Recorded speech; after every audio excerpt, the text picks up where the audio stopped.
শুভ সন্ধ্যা বন্ধুরা। আজ হলো 23 মার্চ, 8 চৈত্র সোমবার।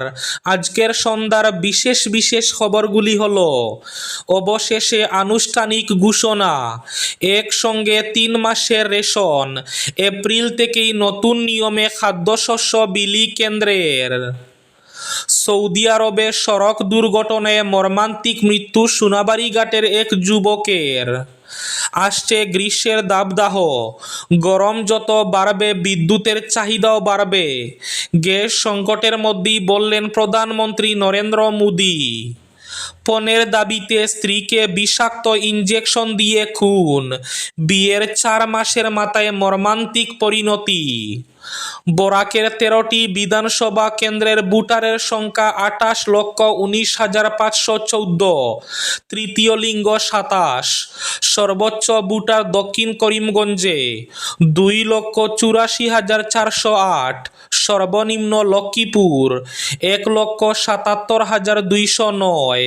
দলে কারো টিকিট নিশ্চিত নয়, আমারও কাটা যেতে পারে, বললেন মুখ্যমন্ত্রী হিমন্ত বিশ্ব শর্মা। হিমন্ত বিশ্ব শর্মার বিদায় ঘণ্টা বেজে গেছে, বললেন গৌরব গগৈ। পদযাত্রা করে আজ মনোনয়ন দাখিল কংগ্রেস প্রার্থীদের, বিজেপিকে কটাক্ষ। মনোনয়ন জমা দিলেন মিত্রজোটের প্রার্থী করিমউদ্দিন বরভূইয়া। এদিকে আজ কাছাড়ে বিজেপি প্রার্থীদের মনোনয়ন দাখিল। বিধানসভা নির্বাচনকে ঘিরে শ্রীভূমি জেলা জুড়ে কড়া নিরাপত্তা ব্যবস্থা। রাতাবাড়ী থানার বিভিন্ন ভোট কেন্দ্র পরিদর্শন এসএসপির। এবং শেষ খবরটি, বিজেপিকে অহংকারী দল বললেন উদারবন্দের নির্দল প্রার্থী মিঠুন নাথ। তাহলে বিস্তারিত খবরে যাওয়ার আগে অবশ্যই ভিডিওটিতে একটি লাইক করে চ্যানেলটি সাবস্ক্রাইব করে পাশের বেল আইকনটি বাজিয়ে রাখবেন এবং ফেসবুক পেজটি ফলো করে ভিডিওটি অবশ্যই শেয়ার করবেন, যাতে সঠিক তথ্যগুলো সবার কাছে পৌঁছাতে পারে। এবার শুনুন আজকের খবরগুলির বিস্তারিত। প্রথম খবর, সৌদি আরবে সড়ক দুর্ঘটনায় মর্মান্তিক মৃত্যু সোনাবাড়ি ঘাটের এক যুবকের। সৌদি আরবে সড়ক দুর্ঘটনায় প্রাণ হারালো সোনাবাড়ি ঘাট প্রথম খণ্ডের কুনা গ্রামের যুবক শহীদ আহমেদ লস্কর। পরিবার সূত্রে জানা গেছে, উমরা হজ শেষ করে কর্মস্থলে ফেরার পথে 24 চাকার একটি লরির সঙ্গে তাদের বাহনের মুখোমুখি সংঘর্ষ হয়। ঘটনাটি ঘটেছে ভারতীয় সময় রবিবার সন্ধ্যায়। তারা খবর পেয়েছেন রাত 12টার পর। টিপুর কাকা রহিমউদ্দিন জানান, টিপু তার ম্যানেজার সহ 5 জন উমরা হজে গিয়েছিলেন। এর মধ্যে 3 জন বাংলাদেশের যুবক ছিলেন। তারা ঈদ সৌদিতেও করেন। সেখানে একদিন থেকে রবিবার কর্মস্থল এলাকায় থাকা বাড়াঘরে ফিরছিলেন। সে সময় লরির সঙ্গে মুখোমুখি সংঘর্ষে মৃত্যু হয় শহীদ সহ ম্যানেজারের। গরম যত বাড়বে বিদ্যুতের চাহিদাও বাড়বে। গ্যাস সংকটের মধ্যেই প্রধানমন্ত্রী নরেন্দ্র মোদীর মুখে এবার বিদ্যুতের নাম। যুদ্ধের আছে মধ্যবিত্তের হেসেলে টান, পাওয়াই যাচ্ছে না রান্নার গ্যাস। তার ফলে নাজেহাল আম জনতা। বাড়ি থেকে রেস্তোরাঁয় রান্না বান্না প্রায় বন্ধের মুখে। বাধ্য হয়ে ইন্ডাকশন মাইক্রোওয়েভ ভরসা আম জনতার। তার ফলে প্রয়োজন বিদ্যুতের। আবার সামনেই আসছে তীব্র গরম। সেই সময় বাড়ি বাড়িতে বাড়বে পাকা এসির ব্যবহার। সব মিলিয়ে বিদ্যুতের চাহিদাও বাড়বে। যুদ্ধের ফলে গ্যাসের পর বিদ্যুতেও টান পড়বে। স্বাভাবিকভাবে সেই প্রশ্নই এখন ঘুরপাক খাচ্ছে সর্বত্র। সোমবার সংসদে দাঁড়িয়ে আতঙ্কিত আম জনতাকে অভয়বাণী প্রধানমন্ত্রী নরেন্দ্র মোদীর। তিনি বলেন, সামনে গ্রীষ্মকাল, এই সময় দেশে বিদ্যুতের চাহিদা বাড়বে। আমাদের বিদ্যুৎ কেন্দ্রে পর্যাপ্ত কয়লার মজুদ রয়েছে এবং সমস্ত বিদ্যুৎ সরবরাহ ব্যবস্থা পর্যবেক্ষণ করা হচ্ছে। এর পাশাপাশি সৌর বিদ্যুৎ উৎপাদন ক্ষমতা বাড়ানো হয়েছে। পারমাণবিক শক্তি উৎপাদনকে উৎসাহিত করা হচ্ছে। বিকল্প শক্তি উৎপাদনে ভারত বিশেষ গুরুত্ব দিচ্ছে বলেও জানান প্রধানমন্ত্রী। একসঙ্গে 3 মাসের রেশন, অবশেষে আনুষ্ঠানিক ঘোষণা। এপ্রিল থেকেই নতুন নিয়মে খাদ্যশস্য বিলি কেন্দ্রের। দেশের কোটি কোটি রেশন গ্রাহকের জন্য বড় সিদ্ধান্ত নিল কেন্দ্র সরকার। জানা গিয়েছে আগামী এপ্রিল মাস থেকে একসঙ্গে 3 মাসের খাদ্যশস্য বিতরণ করা হবে। অর্থাৎ এপ্রিল মাসেই এপ্রিল, মে এবং জুন এই 3 মাসের রেশন তুলে নিতে পারবেন উপভোক্তারা। কেন্দ্রের দাবি, জাতীয় খাদ্য সুরক্ষা আইনের আওতায় থাকা প্রায় 80 কোটির বেশি মানুষ এই সিদ্ধান্তের ফলে উপকৃত হবেন।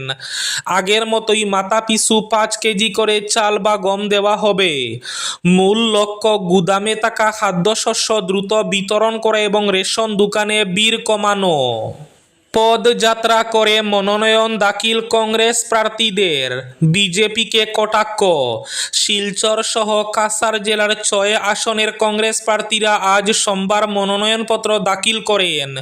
শিলচর বিধানসভা কেন্দ্রে কংগ্রেস প্রার্থী অভিজিৎ পাল, সুনাই আসনে আমিনুল হক লস্কর, উদারবন্দ কেন্দ্রে অজিত সিং, দলাইয়ের ধ্রুবজ্যোতি পুরকায়স্থ বরখলায় ডক্টর অমিত কালওয়ার এবং কাটিগড়ায় অমরচাঁদ জৈন মনোনয়ন জমা দেন। এদিন জেলা কংগ্রেস কার্যালয় থেকে দলীয় সভাপতি সজল আচার্যের নেতৃত্বে কংগ্রেস সমর্থকদের নিয়ে এক বিশাল পদযাত্রা বের হয়। আনন্দ উল্লাসের পরিবেশে সেই পদযাত্রা জেলা কমিশনার কার্যালয়ে গিয়ে পৌঁছায়। সেখানে প্রার্থীরা আনুষ্ঠানিকভাবে তাদের মনোনয়নপত্র দাখিল করেন। এদিকে মনোনয়ন জমা দিলেন মিত্রজোটের প্রার্থী করিমউদ্দিন বরভুইয়া। সুনাই বিধানসভা কেন্দ্র থেকে মিত্রজোটের প্রার্থী করিমউদ্দিন বরভুইয়া মনোনয়নপত্র জমা দিয়েছেন। মনোনয়নপত্র জমা দেওয়ার পর সাংবাদিকদের সঙ্গে কথা বলতে গিয়ে তিনি বলেন, এবারের নির্বাচন সুনাইতে দুর্নীতি ও অপশাসনের বিরুদ্ধে জনগণের লড়াই। এদিকে কাছাড়ে বিজেপি প্রার্থীদের মনোনয়ন দাখিল। আসন্ন বিধানসভা নির্বাচনকে সামনে রেখে কাছাড় জেলায় বিজেপির 6 প্রার্থী রাজদীপ রায়, কৌশিক রায়, রাজদীপ গোয়ালা, কিশোরনাথ কমলাক্ষ দে পুরকায়স্থ এবং অমিয়কান্তি দাস সোমবার মনোনয়নপত্র জমা দেন। মনোনয়ন জমা দেওয়ার নির্ধারিত শেষ দিনেই তারা প্রক্রিয়া সম্পন্ন করে। পণের দাবিতে স্ত্রীকে বিষাক্ত ইনজেকশন দিয়ে খুনের অভিযোগ। বিয়ের 4 মাসের মাথায় মর্মান্তিক পরিণতি। বিয়ের পর থেকেই নেশার টাকা চেয়ে অত্যাচার করতেন বলে অভিযোগ। শেষ পর্যন্ত বিষ ইনজেকশন দিয়ে স্ত্রীকে খুনের অভিযোগ উঠল স্বামীর বিরুদ্ধে। উত্তরপ্রদেশের গুরুগ্রামের এই ঘটনায় চাঞ্চল্য ছড়িয়েছে। স্ত্রী কাজল শর্মাকে খুনে অভিযুক্ত অরুণ শর্মাকে গ্রেফতার করেছে পুলিশ। শৌচাগার থেকে উদ্ধার হয়েছে ইনজেকশনের সিরিঞ্জ। পণের দাবিতেই এই খুন বলে অভিযোগ মৃতার পরিবারের। পুলিশ সূত্রে জানা গিয়েছে অভিযুক্ত অরুণ শর্মা পেশায় রেডিওলজিস্ট। গুরুগ্রামের একটি নার্সিংহোমে কাজ করতেন তিনি। সেখানেই নার্স ছিলেন কাজল। কর্মসূত্রেই তাদের পরিচয়। ধীরে ধীরে সম্পর্ক গাঢ় হয়। গত নভেম্বরে গাঁটছড়া বাঁধেন তারা। কাজলের পরিবারের অভিযোগ, বিয়ের পর থেকেই নানা অজুহাতে কাজলের উপরে শারীরিক নির্যাতন করতেন অরুণ। মুখ্যমন্ত্রী হিমন্ত বিশ্ব শর্মার বিদায় ঘণ্টা বেজে গেছে, বললেন গৌরব গগৈ। এবার রাজ্যের বিধানসভা নির্বাচনে ন্যায়, উন্নয়ন ও গণতন্ত্র সুরক্ষার জন্য সঠিক সিদ্ধান্ত গ্রহণ করবেন অসমবাসী। এবার বিরোধী জোট কেবল কাগজে কলমে সীমাবদ্ধ নয়, এই জোট নির্বাচনী আবহে বাস্তব রূপ নিয়েছে।